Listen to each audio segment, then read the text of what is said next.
Boa noite, irmãos. Estamos chegando aí, hein? Leitura bíblica para homens.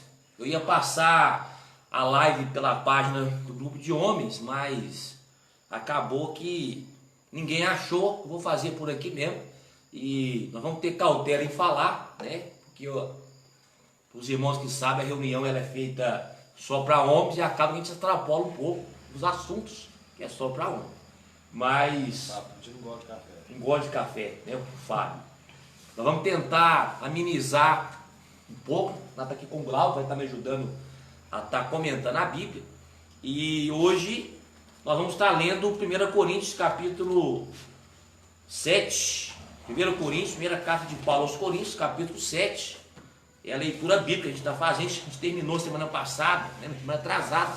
No capítulo 7 não terminou. E se você quiser fazer alguma pergunta, algum comentário, pode fazer aqui que o Glauber está com a live aberta e vai respondendo e passando para a gente aqui. Amém?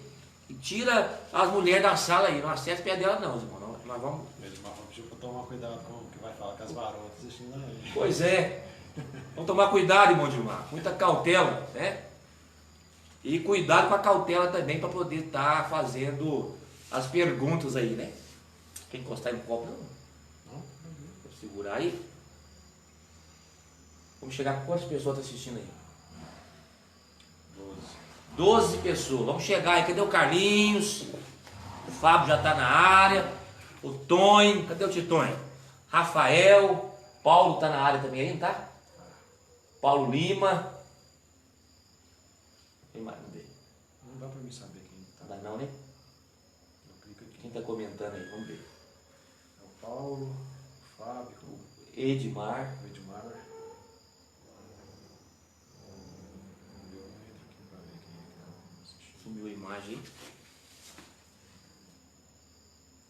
Tá bom. Sem áudio, né? Eu baixei. Ah, tá. Amém, irmãos? 1 Coríntios. Vamos continuar com a leitura bíblica. Vamos voltar ao capítulo 7, o verso 1, né? Que é a Bíblia Viva, Glauco, se quiser me pedir você procurar para a gente aí. 1 Coríntios, capítulo 7, verso 1. Irmãos, no final dessa leitura bíblica, vamos fazer uma oração pelo nosso presidente, né? Há um complô muito grande, né? E estão querendo fazer o impeachment, estão se ajuntando a esquerda com o centrão e estão querendo destruir, né, o boicotar a presidência, né? Por mais que a gente não concorde com 100% que o Bolsonaro diz ou com 100% que ele toma decisão, mas eu acredito que foi Deus que o levantou nesse tempo, foi Deus que o colocou ali e é necessário que ele permaneça para que possa tomar algumas decisões. Então, vamos tirar talvez alguns segundos, alguns minutos no final para orar por ele. Eu queria a sua participação também, em nome de Jesus. Amém? Se eu esquecer, você me lembra aí. Talvez a gente esquece de fazer oração, mas você me lembra também, irmão, por gentileza. 1 Coríntios, capítulo 7, a partir do verso 1. Eu queria fazer uns comentários antes da gente entrar, né, aqui.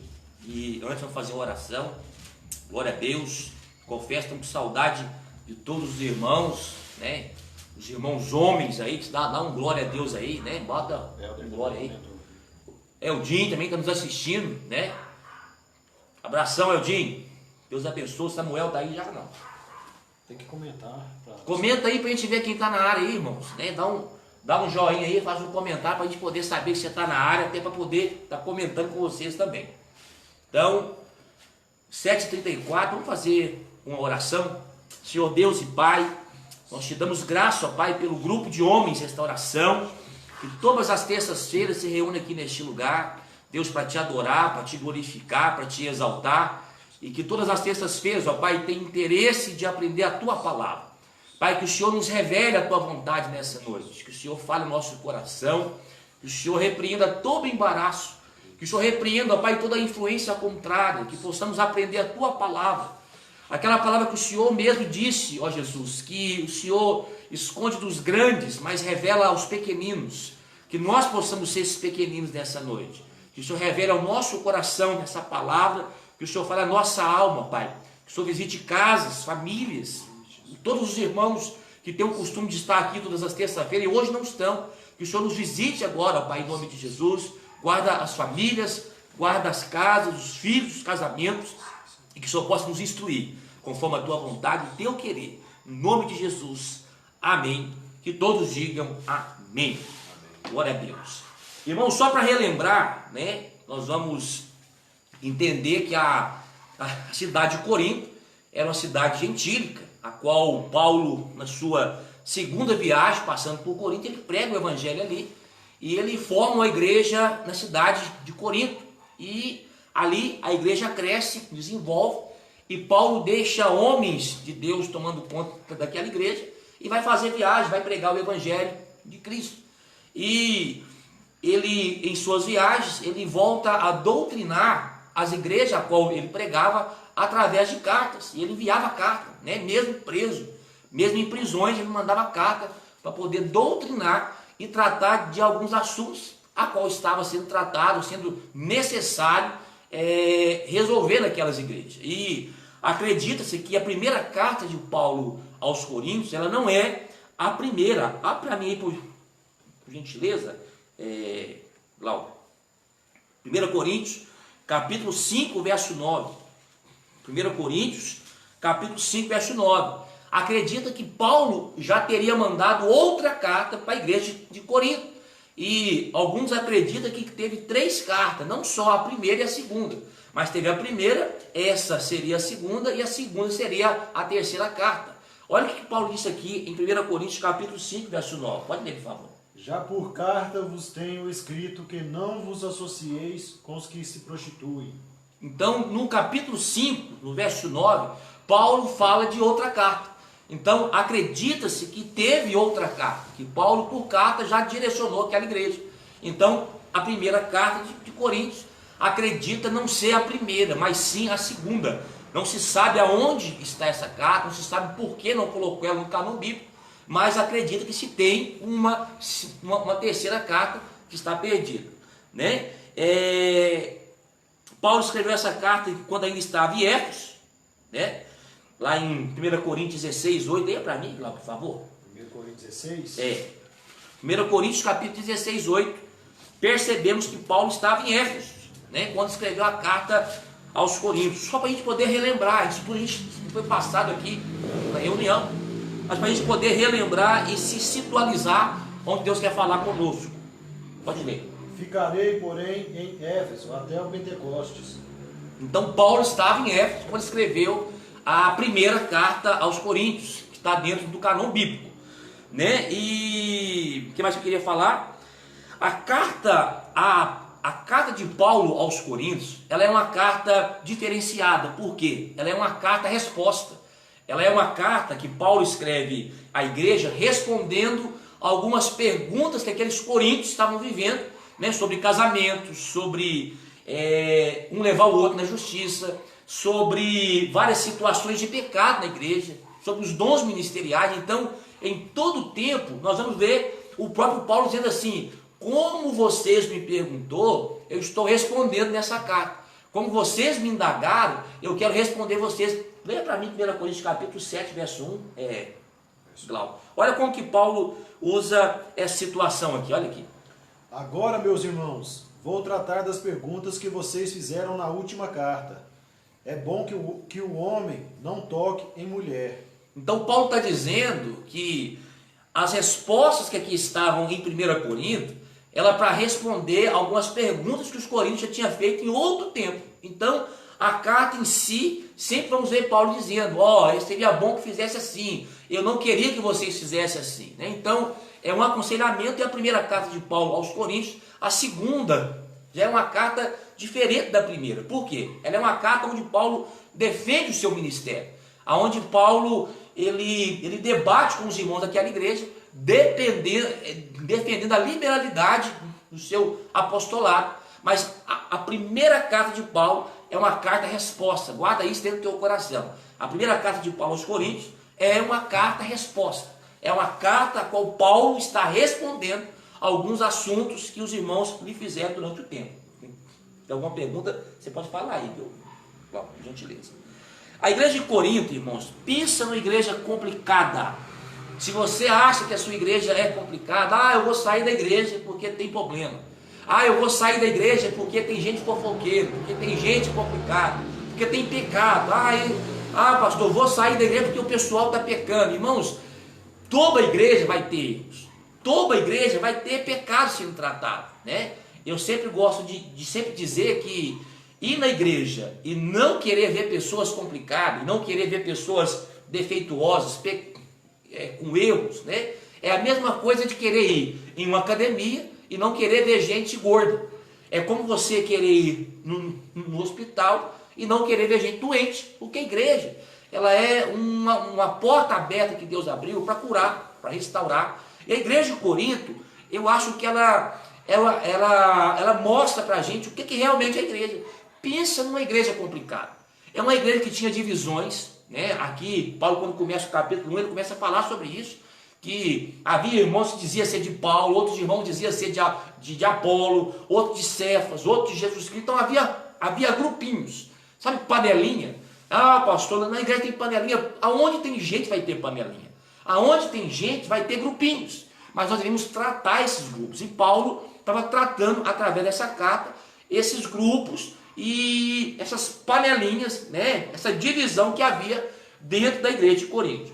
Havia entre os irmãos imoralidade sexual, muita, a tal ponto que Paulo chega a dizer: há tanta imoralidade no seio da igreja, de que forma que a gente não vê nem entre os gentios, nem sobre aqueles que não conhecem a Cristo. Então, a igreja de Corinto estava enfrentando uma imoralidade sexual muito grande, ao ponto de ter um rapaz, um moço, que ele estava tendo relação sexual com a madrasta, com a mulher do seu pai, está lá no capítulo 5. Então, Paulo vem combater o que fazer quando houver imoralidade sexual no seio da igreja. O que fazer quando o irmão pecar, né? Até que ponto devemos suportar ou sustentar um pecado dentro da igreja. Então, Paulo fala sobre isso. Havia litígios entre os irmãos, havia demanda na justiça com um irmão com o outro, né? É aquele negócio, os crentes começam a se envolver tanto e começam a fazer negócio um com os outros, começam a vender e a comprar, e de repente está aquela confusão na igreja, né? Aquele misto de discussão. Eu vou levar na justiça, você tem que me pagar, e isso acaba que traz uma divisão para o seio da igreja. Então, esses irmãos, quando entrava em discórdias, em demandas judiciais, ao invés deles mesmos se resolver, deles mesmos sentar, né, chamar alguém que é sábio e administrar, Paulo chega a dizer até assim, por que você não sofre o dano para que Cristo seja glorificado? Por que você não deixa para lá, nem esquece? Irmãos, e tem hora que é melhor esquecer. Eu sei que quando mexe em valores e em dinheiro, paz para poder organizar e ficar em paz, mas tem coisa que dá para relevar, tem coisa que dá para deixar. Mas esses irmãos estavam em demanda, e ao invés deles mesmos resolver na igreja, eles estavam resolvendo aonde? Na justiça do ímpio. E Paulo fala: não sabeis vós que vocês vão julgar o mundo?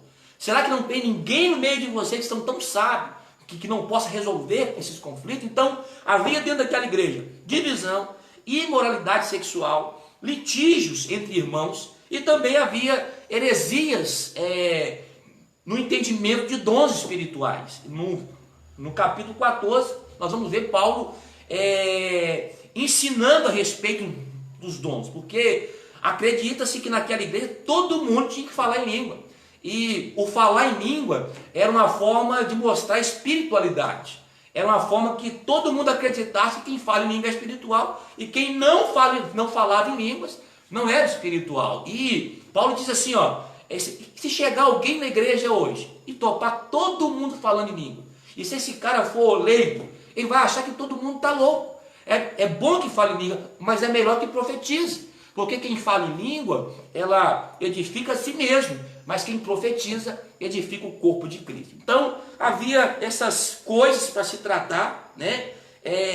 Alguns desses problemas foram informados para Paulo, foi pela família, pela mulher de Cloe, né? Em 1 Coríntios capítulo 11, diz para mim, por favor, fala sobre isso.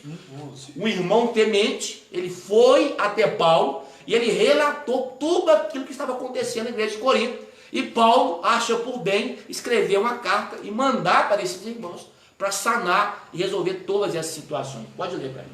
Meus irmãos, alguns que moram na casa de Chloe me contaram a respeito das discussões e contendas entre vocês. Alguns que moravam na casa de Chloe, né, foi até Paulo e contou essas situações. Aí Paulo fala assim, ó, é até bom que haja confusão no meio de vocês, porque aí a gente consegue ver quem é de Deus e quem não é de Deus. Então, irmãos, é isso que eu queria deixar bem guardado no coração dos irmãos. Era uma cidade idólatra, era uma cidade da província grega ali, né, onde tinha muitos os costumes gregos. O homossexualismo era algo notório, né, tanto que Paulo fala sobre os sodomitas, não entrarão no reino de Deus. Os moços tinham o costume de se mostrar o corpo naquela cidade, e havia uma prostituição terrível que Paulo trata no capítulo 8 ou 9, se não me engano, sobre a prostituição. Então, essa cidade foi uma cidade que Paulo teve que gastar um tempo maior para poder tratar com a igreja dali, né? É uma das maiores cartas que Paulo escreve, é 1ª e 2ª Coríntios, para tratar. Romanos depois é exclusiva, que é um livro mais teológico, mas entre as igrejas, a igreja de Corinto foi a que mais deu situações para se tratar, para Paulo tratar. E hoje, estou dando a continuidade, pode fazer a sua pergunta aí. O Glauber está na ativa aqui. Tem algum comentário aí? Não? Não, né? Faça sua pergunta, faça seu comentário, Dilmar. Viu, irmão Dilmar? O Elcio entrou também. Elcio Giovanni. Elcio Giovanni. Amém. Deus abençoa Elcio Giovanni. Deixa eu ver quem é. Amém. Elcio Giovanni, que Deus abençoe em nome de Jesus. Amém? Irmãos, vamos ler hoje o capítulo 7. É um assunto polêmico, né? Que fala sobre casamento. Talvez é até legal que todos possam. É o meu irmão Durico. Deus abençoe, Durico. É até bom que as esposas estejam do lado para poder tratar sobre o casamento, que é uma polêmica muito grande hoje, que é o casamento, né? O que a Bíblia diz sobre o casamento?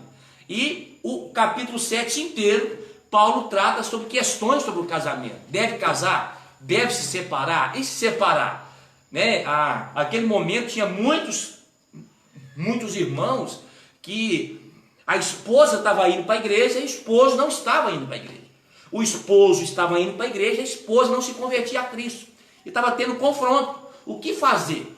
A irmã vai para a igreja, né? O irmão não vai, o esposo não vai e quer separar? Deve separar? Deve continuar casado? E Paulo trata sobre esses assuntos, né? O que seria melhor? Ficar casado ou ficar solteiro? Qual a vida seria melhor? E Paulo trata sobre isso no capítulo 7, em nome de Jesus. Amém? Se você quiser dar seu comentário, fique à vontade. Quantas pessoas assistindo aí, irmão? 9 pessoas, acredito 9 com as esposas. Vamos lá então? Capítulo 7, 1 Coríntios, capítulo 7, a partir do verso 1. Vamos lá?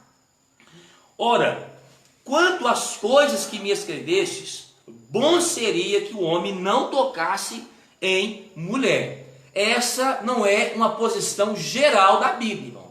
Essa é a posição de Paulo. Lembrando que Paulo está comentando sobre um assunto que ele está tratando. Então, ele pensa que bom seria, para evitar problemas e complicações, que o homem não tocasse mulher. Mas, quando você volta para a palavra de Deus, a Bíblia diz que o conceito bíblico é que o homem não fique só, né? Não é bom que o homem viva só. Então, assim, a discordância, pastor, há conflito de forma alguma, né? Paulo está dando o parecer dele aqui nessa carta. E em vários versículos, ele fala assim, ó, diz isso eu, não o Senhor. Outro ele fala assim, essa é o Senhor que está dizendo, não eu. Então, ele está dizendo aqui que melhor fosse que o homem não tocasse em mulher. Amém? Se quiser comentar, fica à vontade aí, viu? Mas por causa da prostituição, cada um tem a sua própria mulher. Ou seja, é melhor que não tocasse. Mas, se for para ficar prostituindo, se for para ficar vivendo, abrasando, né? Qual que é o sentido do casamento hoje, irmão? Lá no Antigo Testamento, o casamento tinha uma função, né? Que era procriar, que era povoar a terra. E hoje, querendo ou não, o casamento ele tem um sentido de satisfação pessoal e sexual, né? Porque nós temos os nossos instintos que o próprio Deus colocou, tanto no homem como na mulher. E se for para viver na prostituição, é melhor que se case, é melhor que cada homem tenha sua esposa, é melhor que cada mulher tenha seu marido, para não viver pecando contra Deus. Então, como que eu vou saber se eu preciso casar? Se eu estou me abrasando, é porque eu preciso casar, né? Vai ter pessoas que não vão casar, que não vão ter essa necessidade e não vai estar se abrasando na vida. A Bíblia diz em Evangelho de Mateus, capítulo 9, capítulo 19, lá no verso 11 ou 12, diz que muitos vão nascer eunucos, outros vão se fazer eunucos. Ou seja, irmãos, tem pessoas hoje que não vão casar e vão ser felizes. Acredita-se que Paulo não era casado. Acredita-se que Paulo não se lançou ao casamento. Existem 3 teses, né? Que Paulo foi casado, mas a mulher o abandonou quando ele converteu a Cristo. Isso é tese, irmão, isso é teoria. E existe a própria situação que Paulo nunca foi casado, que Paulo não quis casar, e ele se entregou ao celibato, né? E ele não tinha necessidade sexual de se abrasar, de estar vivendo o casamento todos os dias. Então, como que uma pessoa sabe que precisa casar? Está se abrasando, tem que casar. Por quê? Por causa da prostituição. Ou seja, o que é a prostituição? É o sexo fora do casamento. É o sexo que não é... Aqui Paulo está falando sobre sexualidade, sobre ligação conjugal. Então, quando o homem vive com alguém sem ter esse compromisso do casamento, essa legalidade, ele está se prostituindo. Então, para que não viva nisso, mas que agrade ao Senhor, porque Deus detesta a prostituição, é melhor que case, né? Que cada um tenha sua esposa, que cada um tenha o seu marido. O marido paga à mulher a devida benevolência e da mesma sorte a mulher ao marido. Leia o 3 aí na Bíblia, por gentileza. O marido deve cumprir os seus deveres conjugais em relação à sua esposa. E a esposa deve fazer o mesmo com o seu marido. Irmãos, aqui Paulo está falando sobre sexualidade, sobre o compromisso do casamento. O casamento, irmãos, uma das bases do casamento, né? Eu sei que eu falo agora para mulher e falo para homem também, para casais. O sexo é uma realidade dentro do casamento. O Paulo está perguntando a respeito está repetindo o capítulo, porque parou no 16. Sim, nós estamos repetindo o capítulo, Paulo, porque temos gente que não nos acompanhou, né? E eu estou passando bem rapidinho para a gente poder estar trazendo um ensinamento para quem não nos acompanhou antes também. Vai fazer quase 3 semanas que a gente não estuda, então acredito só para a gente poder relembrar isso aqui também. Amém, Paulo? Irmãos, o sexo ele é uma realidade dentro do casamento, ele precisa ser algo notório, precisa ser algo vivido dentro do casamento. Se não tem a sexualidade, se a vida do casal não é ativa sexualmente falando, irmãos, o casamento está correndo um grande perigo. A Bíblia está dizendo que o marido pague a mulher a devida benevolência e da mesma sorte a mulher ao marido. A mulher não tem poder sobre o seu próprio corpo, mas tem no marido. E também da mesma maneira o marido não tem poder sobre o seu próprio corpo, mas tem a mulher, né? Se tivesse só em homem, a gente ia dar uma pincelada melhor nessa área, mas vamos dar uma adiantada aqui. É a Bíblia que está dizendo que nós não mandamos mais em nós mesmos, mas no nosso cônjuge. E eu quero trazer uma reflexão para você. Se não quiser ter alguém, né, que tenha essa liberdade com o seu corpo, não case, fique solteiro. Porque depois que casa, irmãos, a Bíblia diz que o marido tem que fazer de tudo para agradar a esposa, e a esposa tem que fazer de tudo para agradar o marido. A satisfação tem que ser mútua. Estou dizendo em todas as áreas, sexuais, emocionais, né? Hoje eu tenho enfrentado vários problemas quando eu aconselho casais. O homem falar, pastor, a minha esposa está tirando a minha autoridade como marido, né? Em tempo de mulher braba, em tempo de mulher que braba demais, né? Está dando problema isso aí. E a mulher reclama, pastor, o meu marido não está me dando o real valor como esposa. Ele não me trata da forma que eu preciso. E isso, irmãos, o próprio Deus nos cobra e é um erro gravíssimo, porque está dizendo a palavra do Senhor, né? Que cada um pague a devida benevolência. A mulher não tem poder sobre o seu próprio corpo, mas teme do marido. Também da mesma maneira, o marido não tem poder sobre o seu próprio corpo, mas teme da mulher. Não vos priveis uns aos outros, senão por consentimento. Leia o 5 na Bíblia, por favor. Portanto, não se recusem um ao outro. A única exceção a essa regra seria o acordo entre marido e mulher para se absterem de ter relações sexuais por tempo limitado, a fim de que possam dedicar-se à oração. Acredita-se que nesse tempo os casais estavam fazendo jejum das relações sexuais, estavam se afastando e achando que isso era algo espiritual, achando que isso agradava o Senhor. E Paulo vem dizer: não se distanciem um do outro, né, para se dedicarem ao jejum ao Senhor, senão por mútuo consentimento. Ou seja, né, a mulher quer, o esposo está de acordo, porque se um não tiver de acordo, não tem como fazer esse afastamento, né, sexual, Paulo está dizendo, e essa intimidade, porque um pertence ao outro e o outro pertence ao outro. Então Paulo está falando sobre isso aqui. Por algum tempo para vos aplicar ao jejum e à oração, e depois ajuntai outra vez, para que Satanás não vos tente pela vossa incontinência. Irmão, dentro do casamento a sexualidade tem que ser algo ativo. Amém? Digo, porém, isso como que por permissão e não por mandamento. Paulo está dizendo, irmão, isso aqui é uma orientação, isso aqui é um conselho.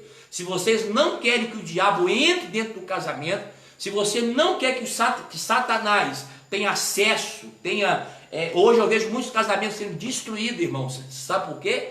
Porque a relação sexual, a intimidade do casal está se acabando. E nós, como cristãos, devemos quebrar esse tabu. A espiritualidade de um casal começa na cama. A espiritualidade de um casal começa quando a intimidade está legal. E isso é de Deus para a nossa vida. O sexo dentro do casamento é algo maravilhoso, é algo de Deus, é um presente do Senhor sobre a tua vida, para que os casais possam aproveitar, né? Eu gosto de sempre brincar que, com os irmãos homens aqui, quando está namorando, a gente fica doido para fazer as coisas que é para fazer quando está casado, né? É um perigo, namoro prolongado.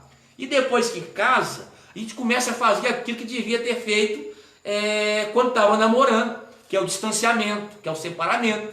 Mas dentro do casamento devemos nos manter essa intimidade ativa. A sua espiritualidade vai ser assim, ó, legal quando tudo estiver bem na área emocional e na área sexual. Amém? Vamos lá para o versículo 7, né? 7. Versículo 6. Você não leu. Digo, porém, isso como que por permissão, não por mandamento. Porque quereria que todos os homens fossem como eu mesmo. O que Paulo está dizendo? Eu queria que vocês nem se atormentassem na área sexual. Eu queria que vocês nem se atormentassem, né, na vida sexual. Acredito que Paulo, ele não era atormentado, né? Ele não ficava se ardendo, se abravando, se abrasando na vida sexual. E tanto, olha o que Paulo fez na sua vida ministerial, né? Olha o tanto de igreja que Paulo fundou, olha as viagens que Paulo fez, né? Paulo não se preocupava em ter uma mulher ou se relacionar com a mulher. Ele estava bem da forma que estava. Então ele está dizendo, eu queria que todos os homens fossem como eu mesmo, mas cada um tem de Deus o seu próprio dom. Um de maneira, outro de outro. Paulo achava que isso era até um dom. Ele acreditava que o fato de ele não viver abrasando era um dom de Deus na vida dele, para que ele pudesse fazer a obra do Senhor fortemente, né, e com toda dedicação como fez. Digo, porém, aos solteiros e às viúvas, que lhes é bom se ficarem como eu. Irmãos, há um comentário que diz que nesse tempo que Paulo estava escrevendo a igreja de Corinto, a igreja estava vivendo uma perseguição muito grande, né? Muitos irmãos estavam sendo lançados dentro do Coliseu. Nero estava perseguindo a igreja. Os gladiadores estavam matando os cristãos, né? Fogueira, jogando para leões comer, né? Então, Paulo está tratando de um assunto momentâneo naquele momento, que ele está dizendo assim, ó, não pense em casar aqui agora não, porque os tempos são difíceis. As viúvas e aos solteiros, melhor que fique do jeito que está, melhor que não se case, não arruma mais situação para resolver, né? Pensa em tempo de crise, em tempo de tribulação e perseguição, o povo casar. Pensa em tempos de perseguição, você correr de um lado para o outro e ter que pensar em criação de filhos. Pensa a viúva, tem que pensar de arrumar um companheiro em tempo de perseguição. Então, Paulo está dizendo: digo, porém, aos solteiros e às viúvas que lhe é bom ficarem como eu. Mas se não podem conter-se, o que Paulo está dizendo? Se não pode segurar, leia para mim o verso 9, Glauber. Entretanto, se não puderem controlar-se, sigam adiante e casem-se. É melhor casar-se do que arder em desejo. O que Paulo está dizendo? Aos solteiros e às viúvas, se está tranquilo, fica de boa, não casa não. Mas se não podendo se conter ou se controlar, case. Porque é melhor casar do que se abrasar. O que é abrasar? Né? É arder em desejo. É ficar naquela loucura. Né? A gente sabe, não precisa de falar, traduzir, né? Que a gente sabe o que é esse desejo ardente que há no ser humano sobre a vida sexual. E se eu até quero dizer para você que está me escutando aqui nessa noite, está tranquilo, né? Não está se abrasando, fica solteiro, fica viúva, né? Mas se tem essa necessidade de ter alguém, né? Procure essa pessoa no Senhor, case no Senhor, né? Porque nada pior do que um casamento complicado, irmão. Casamento já traz as suas tribulações, casamento já traz as suas dificuldades.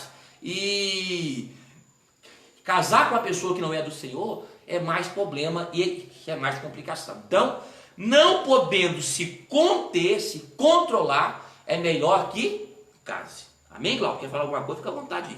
Pega água para mim, gente ver. Pode comentar, viu? Amém. Tá caladinho hoje? A minha irmã quer saber como é que entra na live. Eu não sei não. Você sabe? Como é que entra na live?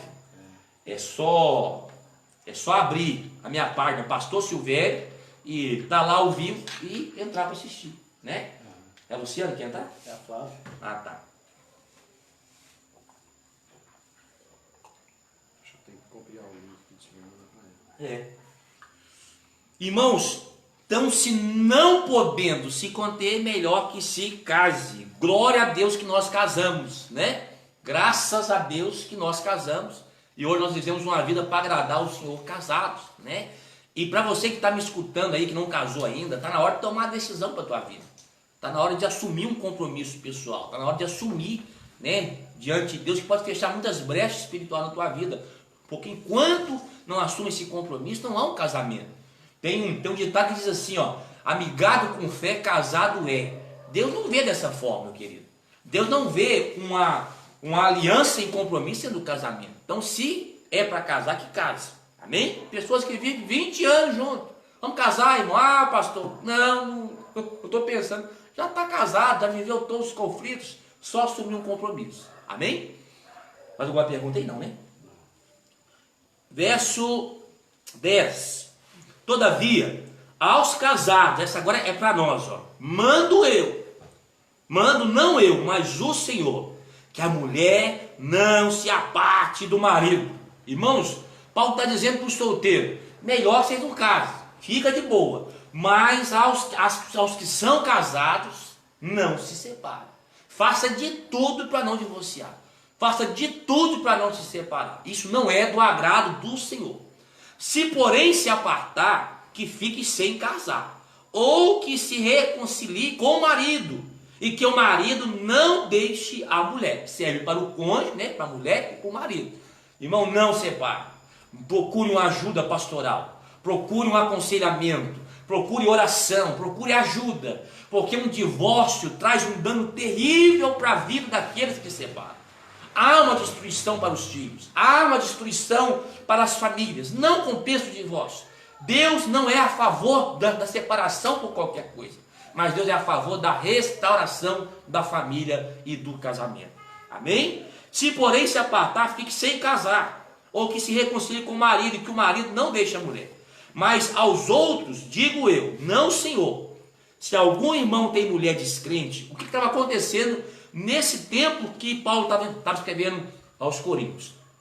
Os irmãos estavam indo para a igreja, e muitos deles, um dos cônjuges não se convertia, e eles tinham aquela convivência, né? E o marido ou a esposa não aceitava o Corinto, né? Os coríntios viveu o cristianismo, estava abandonando as casas ou queria separar. Como que os irmãos se comprometiam sobre isso? Olha o que Paulo diz aqui. Se algum irmão tem mulher descrente, ou tem uma mulher que não se converteu, e ela consente em habitar com ele, não a deixe. Ou seja, se esse marido que não tinha convertido ao cristianismo, mas amava a esposa e queria ficar com ela não poderia mandar ele embora. Agora, olha a parte 13 aqui. Se alguma mulher tem marido descrente e ele consente em habitar com ela, não deixe, porque o marido descrente é santificado pela mulher, e a mulher descrente é santificada pelo marido. De outras sortes, os nossos filhos seriam imundos, mas agora são santos. Mas, se o descrente se apartar, ou seja, se o descrente quiser ir embora, quiser sair de casa, olha o que Paulo está dizendo aqui, porque, neste caso, o irmão ou a irmã não está sujeito à servidão. Irmãos, se alguém quer separar, né, se alguém quer sair de casa, Aqui tá bem mais claro. Aqui. venha para nós, por favor, Léo. No entanto, se o marido ou a esposa incrédula se separar, que se separe. Em tais casos, o irmão ou a irmã não deve insistir que o outro fique, pois Deus nos chama para vivermos em paz e harmonia. Esposa, como você poderá ter certeza de que seu marido se converterá? Ou você, marido, como você poderá ter certeza se a sua esposa se converterá? Então, dificilmente um casamento vai durar se um não quer. Dificilmente um casamento vai ser real, irmãos. Começam as agressões, né? Verbais, emocionais, físicas, né? E há uma separação de corpo, o casamento começa a terminar por isso. Se o descrente quisesse ir embora, o marido, a esposa, deixa iguora. Porque como vai saber se ia salvar o marido ou a esposa? Essa era o consentimento que Paulo tinha. Qual que você parou, Glauco? No 17 agora. 17. E assim cada um ande conforme Deus lhe repartiu, cada um como o Senhor o chamou. É o que ordena toda a igreja. O que Paulo está dizendo? Irmão, estamos em tempo de tribulação, de perseguição. Cada um sirva a Deus da forma que está seguindo. Por quê, irmãos? Havia uma morte constante de cristão naquele tempo. Envolva com a espiritualidade, envolva com a santidade, envolva com Cristo. Se Deus te chamou viúva, né? Serve o Senhor viúva. Lembrando que Paulo está dando uma reflexão para o tempo que ele estava vivendo, né? Vamos nos contextualizar no tempo de perseguição da igreja. Irmãos, que cada um fique conforme Deus te chamou. Olha aí, olha o termo que ele usa aqui. É o que ordena a todas as igrejas. Se alguém chamado estando circuncidado, fique circuncidado. E alguém chamado estando incircuncidado, não circuncide. Né? O que é a circuncisão? Era a marca do judeu. Era a marca que Deus mandou, né, que todo judeu fizesse como marca de Deus, de um povo separado daquele tempo. A circuncisão é nada, a incircuncisão nada é, mas sim a observância dos mandamentos de Deus. Cada um fique na vocação que foi chamado. Fosse chamado sendo servo, não deu cuidado, se ainda pode ser livre, aproveite a ocasião. Se puder ser livre, mas se for chamado servo, sirva o Senhor, ainda sendo escravo, sendo servo. Porque o que é chamado pelo Senhor sendo servo, ele é liberto do Senhor. E da mesma maneira também o que é chamado sendo livre, passa a ser servo de Cristo.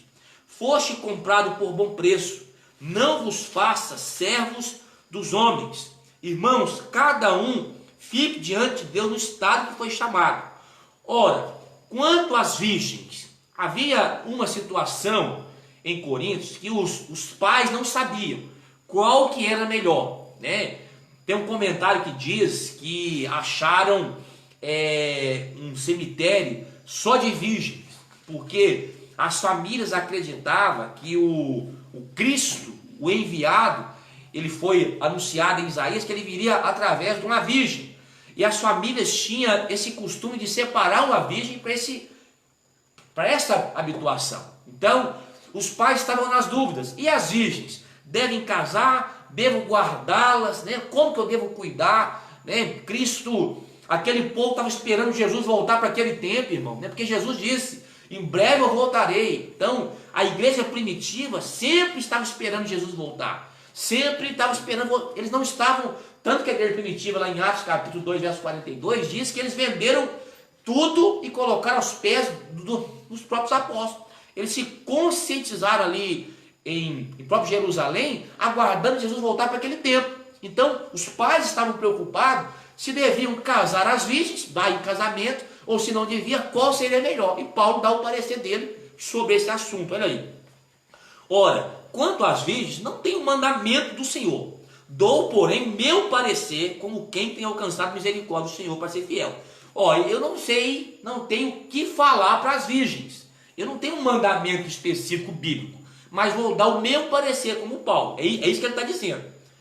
Tenho, pois, por bom, por causa da instante necessidade, ou seja, o que é necessidade? É o tempo de tribulação. Leia para mim o verso 26, Glauber. Nós, os servos de Cristo, estamos enfrentando grandes perigos neste momento. Em tempos como este, eu penso que é melhor para uma pessoa que continue solteira. Deu para entender, meus irmãos, que Paulo está dizendo, né, que a carta de Paulo, ela é conscientizada, está passando a tarde, né? Ela é voltada, contextualizada para o tempo que eles estavam vivendo. Qual o tempo que eles estavam vivendo? Perseguição, estavam sendo perseguidos, e ele está dizendo aqui, ó, devido à perseguição que estamos vivendo, é melhor que fique solteiro. Por que fica solteiro? Fica solteiro devido à preocupação que o casamento traria para essas virgens. Então, lembrando que eles estavam vivendo perseguição naquele tempo, e Paulo está escrevendo uma carta para um povo que estava sofrendo perseguição. Então, não era hora de pensar em casamento, não era hora de se dar em casamento, era hora de pensar em se manter na presença de Deus. Então, o que Paulo está dizendo? Não se preocupe com isso agora não, né? E ele está dando o parecer dele aí. Tenho por causa da necessidade que é bom para o homem estar assim. Está ligado à mulher? Não busque separar-te. Está livre de mulher? Não busque mulher. Mas, se te casares, não peca. E se a vir se casar, não peca. Toda vida, os tais terão tribulações na carne. E eu queria vos poupar. Leia o 28 aí, Galvinho, por gentileza. Entretanto, se você, homem, decidir se casar agora, está bem, não comete pecado. E se uma moça virgem casar-se agora, está bem, não comete pecado. Contudo, o casamento trará outros problemas dos quais eu gostaria de poupá-los. Então, o que Paulo está dizendo? Fica solteiro, irmão. Vamos ser sinceros, né? Quem concordar comigo aí pode comentar quais são as tribulações que o casamento nos traz.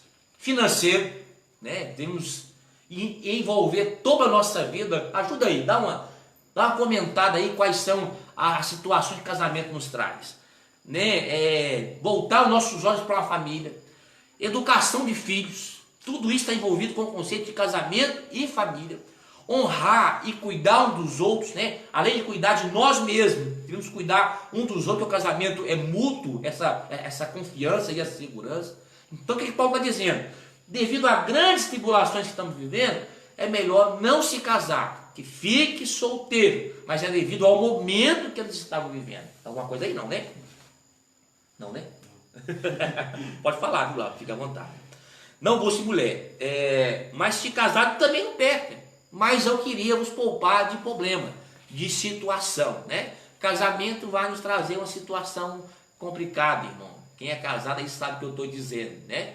E quem é solteiro não sabe de nada, inocente, né? Só depois de casar que vai ver o que é um casamento. Mas é aquele negócio, né? Quem está fora quer entrar. Todo mundo quer casar. E casamento é besta, porque foi Deus que gerou, foi Deus que criou o casamento. Isso, porém, vos digo, irmãos, que o tempo se abreveia, e o que resta é que também os que têm mulheres sejam como se não as tivessem, e os que choram como se não chorassem, e os que folgam como se não folgassem, e os que compram como se não possuíssem, devido ao momento de crise que a igreja está vivendo, irmão. Não era hora de ficar pensando em comprar bens, né, de adquirir. Esses irmãos, eles eram queimados em praça pública, eles eram mortos e acendiam em praça pública com um copo queimado, eram lançados em coliseu, eram cortados a cabeça, né? Nesse tempo muitos discípulos morreram aqui nesse tempo, Muitos homens de Deus foram queimados, lançados a leões para ser de alimentação. Então, o que Paulo está dizendo, irmãos? Não é hora de pensar em casamento, não é hora de pensar em construir família, é hora de se precaver em oração, em jejum, em buscar o Senhor, porque o tempo está se abreviando, os dias são maus. Talvez essa palavra, irmão, é o tempo para hoje, é tempo de buscar o Senhor, é tempo de investir em oração, é tempo de se consagrar a Deus. Olha aí, né, o que a gente está vivendo, irmãos, de repente a vida mudou, de repente tudo mudou, né? Nem sair de casa a gente pode mais, dinheiro, a gente está pensando como vai ser depois dessa crise. Então, o tempo agora é de entrar debaixo da mão do Senhor, junto com a sua família, e buscar ao Senhor, buscar a Deus, buscar estar em Cristo Jesus, porque os tempos são abreviados. E os que choram como se não chorassem, os que folgam como se não folgassem, e os que compram como se não possuíssem, e os que usam deste mundo como se dele não abusasse, porque a aparência deste mundo passa. E bem quisera eu que estivesse sem cuidado. O solteiro cuida das coisas do Senhor, e como há de agradar ao Senhor. Quem é solteiro tem uma liberdade maior de servir ao Senhor. Por quê? Mas o que é casado cuida das coisas do mundo, e como há de agradar a sua mulher. Lê para mim o 32 e o 33 nessa versão aí. Essa aqui é a Bíblia viva, ela traz uma tradução mais atualizada. Em tudo quanto vocês fizerem, eu gostaria de vê-los livres de preocupação. Um homem solteiro pode gastar seu tempo ocupado com a obra do Senhor e pensando no modo de agradá-lo. Mas um homem casado não pode fazer isso tão bem. Ele precisa pensar em suas responsabilidades aqui na terra e em como agradar a sua esposa. É o casamento aí, né? O homem casado ou a mulher casada vive para agradar uns aos outros. O solteiro não. Os solteiros podem entregar todo o seu tempo ao Senhor, né? Hoje, A Flávia, minha irmã, está falando que é muitas tribulações. muitas tribulações, né? E o Paulo está falando que tribulação é sogra. Sogra? Paulo está dizendo aí que a tribulação é a sogra, né? Alguns falam que foi por isso que Pedro negou Jesus, né? Porque Jesus ressuscitou a sogra de Pedro. Brincadeira, irmão. A Flávia, o quê? Como que Flávia? Minha irmã. Flávia de quê? Flávia Messias. Flávia Messias está dizendo que são muitas tribulações. Com certeza, Flávia, né? O casamento nos traz muitas tribulações, e é por isso que, irmãos, eu sempre oriento as pessoas, né? Aos mais jovens, se amadurecer a ideia de casamento, né? Porque casamento, nós não casamos para separar, mas casamos para enfrentar dificuldades. E é por isso que Eclesiastes capítulo 4 diz que um cordão de 3 dobras não se quebra facilmente, né? Eu por muito tempo demorei a entender quem era essa terceira dobra. E hoje eu entendi que é o marido, a esposa e o próprio Deus no meio. Se não for por Deus, se Deus não estiver no casamento, dificilmente a gente passa pelas tribulações.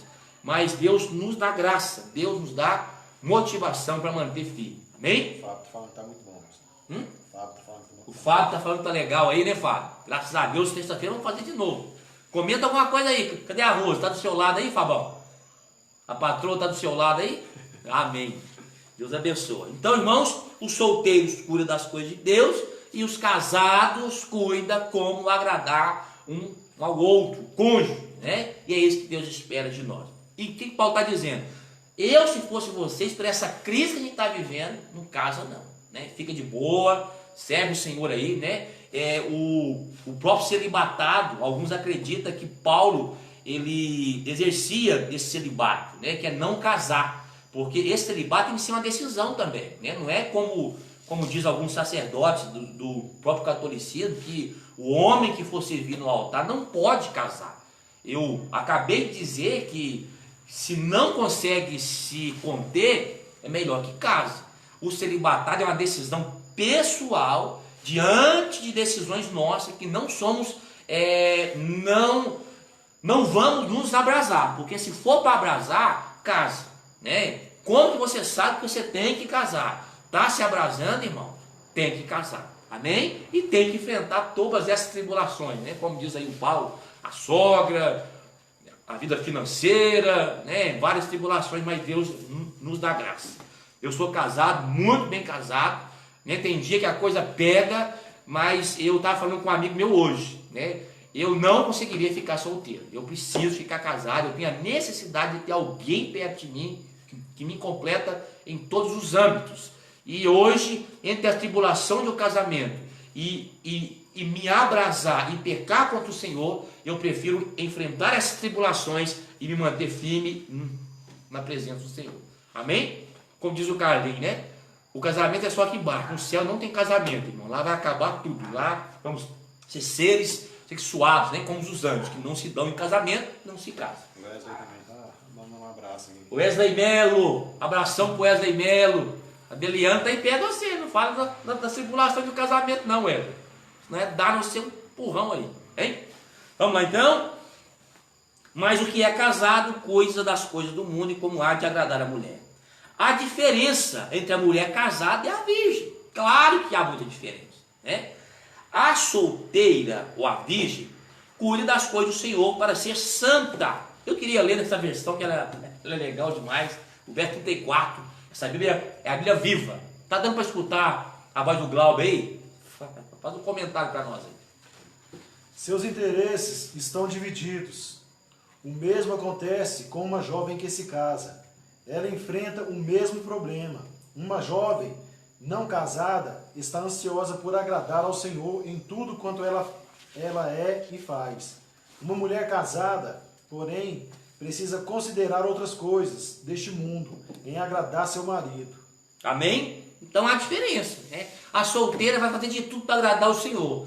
A casada vai fazer de tudo para agradar o Senhor e agradar ao marido, né? Agradar ao marido ou agradar a esposa também. Glória a Deus. E digo isso para proveito vosso, não para vos enlaçar, não para vos enganar ou trazer complicações, né? Se tiver diferente, você fala comigo aí, Glauco. Eu falo isso não para vos trazer problema ou complicações, ou para que vocês não queiram casar, mas eu trago. Aqui fala para ajudar.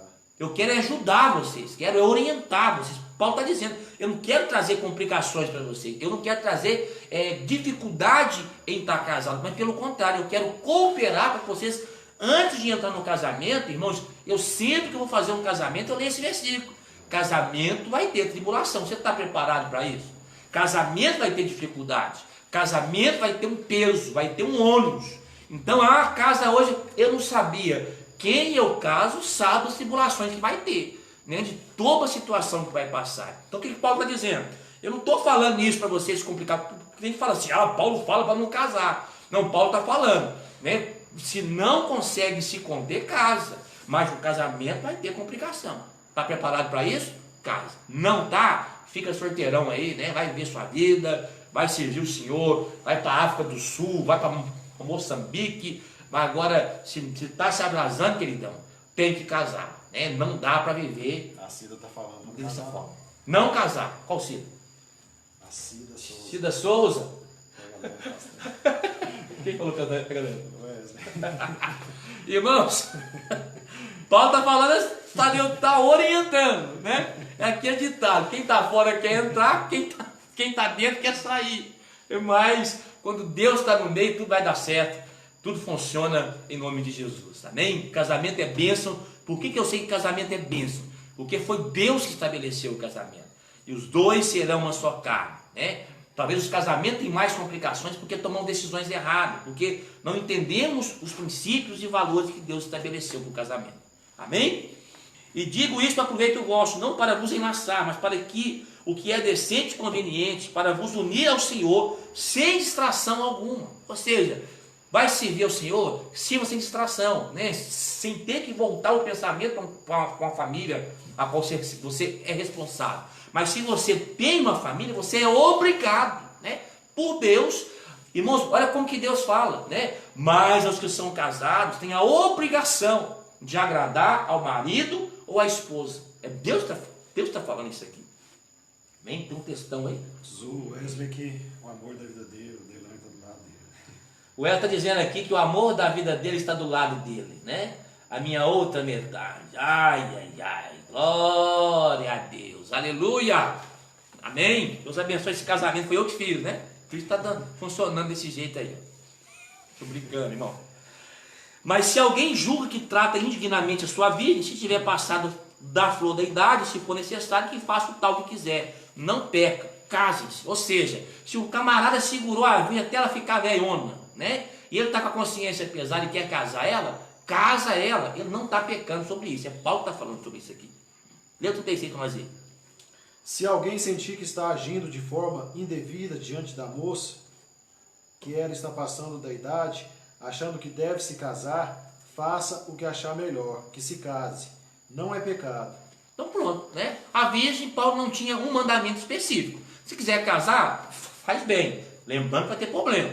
Se não quiser casar, faz melhor ainda, porque solteiro você vai servir ao Senhor. Mas se casar, não peca. Todavia, o que está firme em seu coração, não tendo necessidade, mas com poder sobre a sua própria vontade, se resolveu no seu coração guardar sua virgem, faz bem. Ou seja, aquele que está firme no seu coração, esse desejo de não deixar a filha casar, né, que sabe que é o melhor, filha, não case, faz bem também, tem essa certeza no coração, e resolveu no seu coração guardar sua virgem, faz bem. De sorte que o que dá em casamento faz bem, mas o que não dá em casamento faz melhor ainda. Olha aí, Cid, ó, né? Olha o comentário que você fez, não casa não. O que Paulo está dizendo? Quem casa, venha para mim aí, por favor, 38. 38. Escuta aí, meu irmão. Portanto, a pessoa que se casa faz bem, e a que não se casa faz melhor ainda. Então casar é bom, né? Mas Paulo está dizendo, lembrando que Paulo está dando o parecer dele, né? Lembrando, irmãos, nada pior do que uma solidão também. Nada pior você terminar os seus dias sem ter um filho, sem ter uma esposa, né? Os pais vão embora, a família vai embora, e no final do teu dia você não ter nem quem chorar no seu velório. Nada pior que você entrar numa casa e ficar solidão. Tem gente que isso não é problema. Eu estava conversando com um amigo meu, ele vai fazer 17 anos, então 27 anos que ele está separado, servindo ao Senhor, um grande homem de Deus. Eu falei, meu irmão, deve ser uma dificuldade você ficar sozinho. Ele falou, não, para mim não é trabalho ou complicação.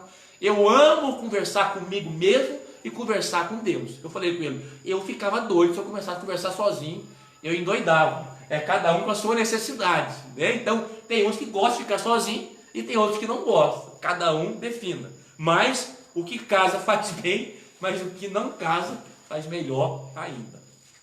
Irmão, por favor, eu não estou falando que não é para ninguém casar aqui não. Pelo contrário, tá se abraçando, casa, vai ser feliz, construir uma família, né? Mas agora tá bem solteiro, tá legalzinho, tá servindo o Senhor, tá conquistando a sua vida, tá vivendo a tua vida em paz, sem pecar, fica solteiro. É Paulo que está falando também aqui, porque tem tribulação no casamento. A mulher casada está ligada pela lei todo o tempo que seu marido vive, mas se falecer o seu marido, fica livre para casar com quem quiser, contando que esteja no Senhor. Ou seja, o que Paulo está dizendo? Hoje, muitas igrejas seguem esse sentimento, né? Esse segmento. Estou na igreja, separei, pode separar, né? Pode se divorciar. Mas não pode casar enquanto o marido ou a esposa estiver vivo.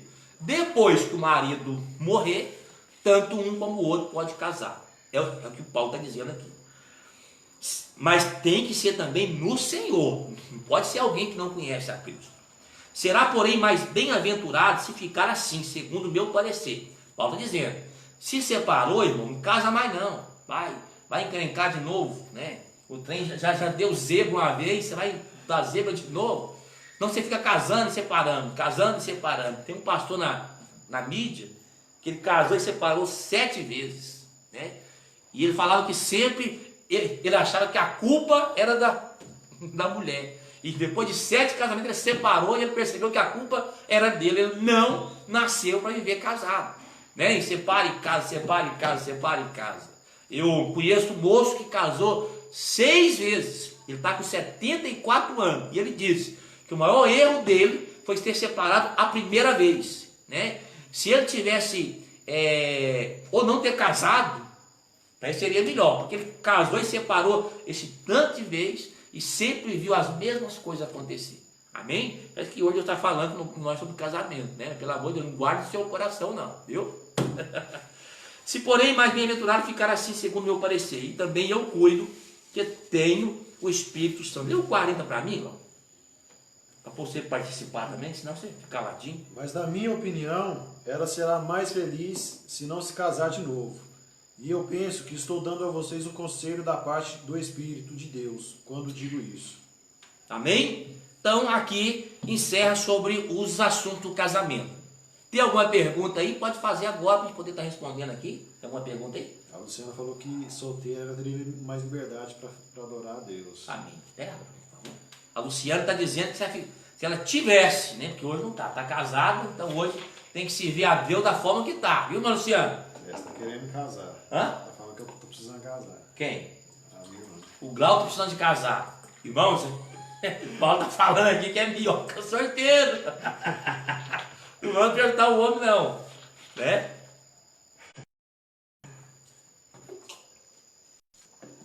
Irmãos, são 8h30. O capítulo 8 é muito pequenininho. Nós vamos ler ele, né? Eu acho que não vamos terminar ele hoje, porque temos um assunto aqui bem complicado sobre ídolos, carne sacrificada aos ídolos, e vamos tratar sobre ela. E eu devo acabar 9 horas, né? Tem quantas gente assistindo aí? Olhadinha para nós aí. Pode fazer um comentário se você quiser aí, viu? 14, 15. Amém. 15 pessoas assistindo, irmão. Cadê o Diácono Andimar? Faz um comentário aí, Diácono Andimar. Vou falar aqui. Josiane. A Cirlei, Wesley, Luciana, a Flávia, Paulo Lima, o Fábio, né? Ele está sozinho. A Nayara, Ana Soares, Helder, Viviane, Cida, Edmar, Braulio, Elcio Giovanni, Jéssica Oliveira, Leandro Albertini, Fábio Rodrigues, Geraldo Aparecido, Hélida, Marilene, Núbia e Marcelo, Jéssica Santos. Amém. Que Deus abençoe os irmãos aí, né? Pode fazer sua pergunta aí, viu? Se você fazer alguma pergunta, se eu souber e puder responder, fique à vontade em nome de Jesus. Se o pastor ficar viúvo, casaria novamente? Irmãos, é uma pergunta que eu prefiro comentar junto com a minha esposa, né? Se o pastor ficar viúvo, casaria novamente. Eu tenho uma dificuldade de ter alguém. Isso, como solteiro, né? Eu vivia isso. Eu oro para que a minha esposa não morra, primeiro do que eu, que possamos ser arrebatados junto. Mas vou deixar esse ponto de interrogação aí, Paulão, né? Depois a gente conversa no particular, viu? Faz pergunta? Não, né? Vamos casar o Glauber. Vamos casar o Glauber, Samuel. Vamos para o capítulo 8, então. Irmãos, todas as terças-feiras, esse ensino bíblico é feito aqui na igreja, né? Irmão, tem sido uma bênção mesmo. Né? Ler a palavra e desfrutar daquilo que o Senhor tem falado no nosso coração. O amor e o conhecimento é o tema do capítulo 8. Ora, no tocante às coisas sacrificadas a ídolos, irmãos, havia um questionamento, né? Se tinha uma cidade que era idólatra, era a cidade de Corinto. Por quê? Tinha um templo da deusa Diana, onde havia, não me lembro se é 1000, né? 1000 sacerdotisas que todos os dias servia aquela deusa, né? Com orgias sexuais. Elas raspavam suas cabeças e ficava ali servindo. Então era uma cidade onde tinha vários deuses gregos, né? Vários deuses que eles serviam. Então, carne sacrificada a ídolo era algo normal. Aí eles fazem uma pergunta para Paulo: podemos comer de comida sacrificada a ídolos? Podemos participar da mesa de demônios? E Paulo começa a trazer esse ensinamento sobre carne sacrificada, sobre comida sacrificada. Eu acho interessante a gente poder ler isso aqui. Vamos lá? Ora, no tocante às coisas sacrificadas aos ídolos, sabemos que todos temos ciência. A ciência incha, mas o amor edifica. Leia aí o 8 para mim, o 8:1, por gentileza. A seguir, vem a pergunta de vocês a respeito de comer alimentos que foram sacrificados aos ídolos. Quanto a esse assunto, cada um acha que a sua resposta é a certa. Porém, esse tipo de conhecimento traz orgulho, mas o amor edifica. Se alguém pensa que sabe todas as respostas, está apenas mostrando sua própria ignorância. Aquele, porém, que verdadeiramente ama a Deus, esse é conhecido por ele. Então havia um questionamento meio daquele povo, que cada um queria apresentar algo. Não, pode comer. Né? Eu escuto muita gente falar assim, se eu passar no encruzilhada e tiver ali uma comida sacrificada a ídolo, eu como aquilo, porque Deus me guarda, Deus me cobre, né? Eu como aquela farofa, eu pego aquela galinha e como, irmãos, a coisa não é bem por aí não, né? Eu tenho aprendido que abre em Atos capítulo 20, o verso 15, que Deus lá em Atos, houve um questionamento entre os judeus e os irmãos que estavam se convertendo, o que seria de lei para aqueles irmãos que estavam chegando ao judaísmo. Eles queriam circuncidar aqueles irmãos, eles queriam que eles guardassem as festas judaicas, eles queriam que eles fizessem toda a lei para que pudesse cumprir na vida deles. Aí Tiago, Paulo e outros irmãos sobem e faz um consenso, faz um conselho em Jerusalém. O que realmente deveriam colocar como regra de fé para os irmãos que estavam chegando, os gentios que estavam chegando ao cristianismo e se juntando com os judeus. E ali, Tiago, capítulo 20, Atos capítulo 20, quem achar primeiro me ajuda aí, Edmar.